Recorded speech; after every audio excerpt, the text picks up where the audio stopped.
V roku 1938 slávilo Československo svoje 20. narodeniny.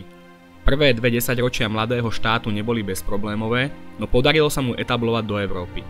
Moderný liberálno-demokratický štát mal silný priemysel a rozvinuté hospodárstvo, ktoré sa zameriavalo na industrializáciu krajiny.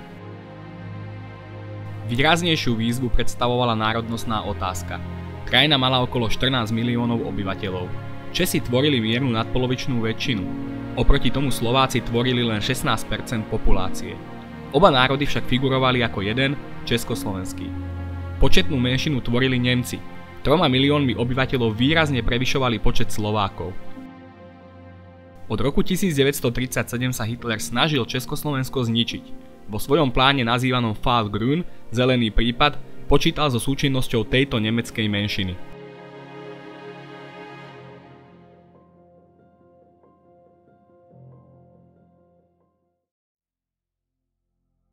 Hitler sa nikdy netajil svojimi veľmocenskými plánmi. Už v knihe Mein Kampf hľadal pre Nemcov životný priestor na východe Európy.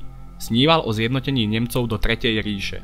Od nástupu k moci smeroval svoju politiku k tomuto cieľu. Pritom porušoval Versailleskú mierovú zmluvu z Prvej svetovej vojny. V marci roku 1936 obsadil demilitarizované Porínie a o 2 roky na to pripojil k Nemecku Rakúsko tzv. Anschlussom. Túto expanziu mu umožňovala politika ústupkov alebo tzv. Appeasementu, ktorú razila Veľká Británia a Francúzsko. Obe krajiny verili, že sa vďaka nej vyhnú alebo aspoň oddialia ďalšiu svetovú vojnu. Obe krajiny boli zároveň spojencami Československa. V roku 1938 upriamil Hitler pozornosť na Československo. Požadoval odstúpenie pohraničných oblastí susediacich s Nemeckom, tzv. Sudety. Na tomto území žila prevažná časť nemeckej menšiny. Sudety však mali mimoriadny význam. Československá republika tu mala takmer 90% svojho chemického priemyslu, 70% oceliarstva a 66% ložísk uhlia. Okrem toho tu armáda vybudovala sieť pevností, ktoré chránili krajinu pred možným útokom z Nemecka. Žilo tu približne 2 800 000 Nemcov a 800 000 Čechov. Hitler ako hlavný dôvod svojej žiadosti uvádzal diskrimináciu nemeckého obyvateľstva v krajine. Vláda na čele s doktorom Milanom Hodžom Hitlerovú žiadosť prirodzene odmietala. On v skutočnosti ani nič iné neočakával.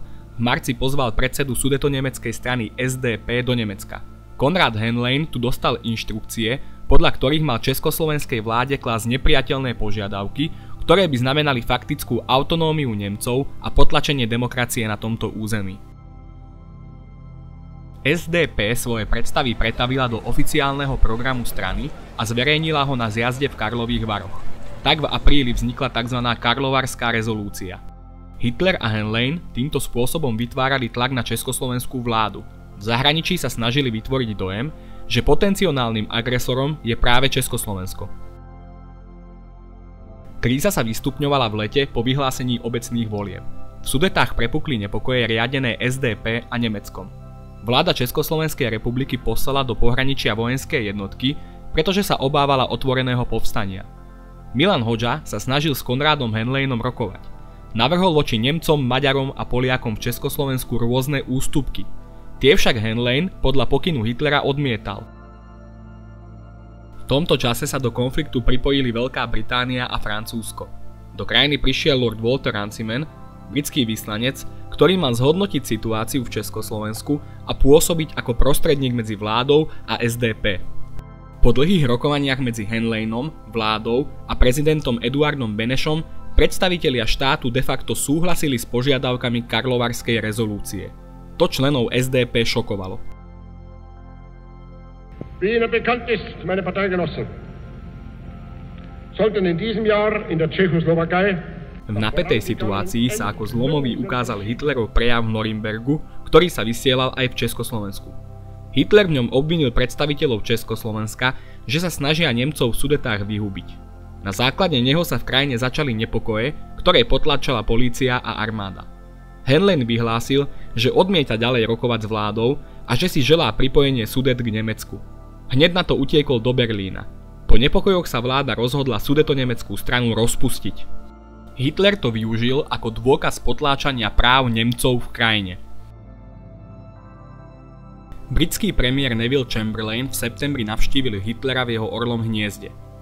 Hitler bezpodmienečne trval na tom, že Československo musí Sudety vydať Nemecku. Chamberlain po návrate do Londýna pripravil tzv. Anglo-francúzsky plán na oddelenie sporného územia. Následne ho britskí a francúzski vyslanci predostreli prezidentovi Benešovi a vláde. Vyslanci odporúčili Československu tento plán prijať. Jeho odmietnutie by znamenalo vojnu s Nemeckom, do ktorej sa Británia a Francúzsko neplánovalo zapojiť. Bol to jasný signál, že v prípade konfliktu s Nemeckom zostane Československo osamotené. Vláda a prezident sa rozhodli podvoliť. Boli si vedomí, že bez západnej pomoci nebude mať Československo žiadnu šancu. Navyše hrozil útok z maďarskej aj poľskej strany.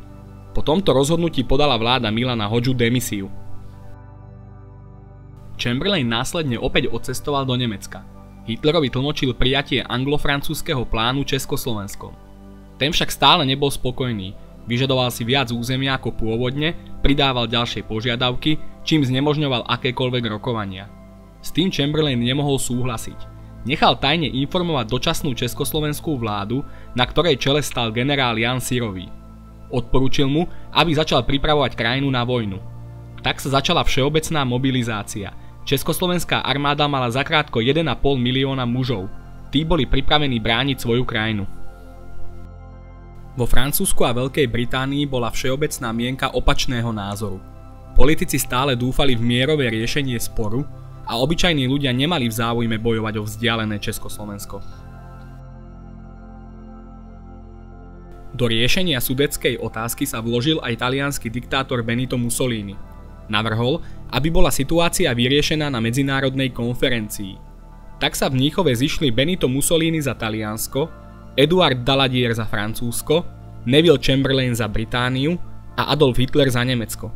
Predstavitelia Československa pozvaní neboli a tak sa rozhodovalo o nás bez nás.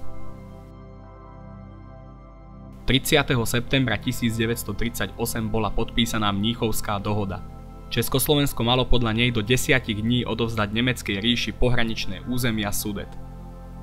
Predstavitelia Francúzska a Veľkej Británie odôvodňovali rozhodnutie podpísať dokument tým, že na úkor malého Československa môže byť zachránený mier. Chamberlain po návrate do Británie predniesol slávny príhovor Peace for our time, mier pre našu dobu. That the settlement of the Czechoslovakian problem, which has now been achieved, is, in my view, only the prelude to a larger settlement in which all Europe may find peace. Pri prejave v dolnej snemovni parlamentu však optimizmus vystriedal pesimizmus. Britský premiér povedal: "Nepredpokladám, že toto je koniec. Je to len začiatok.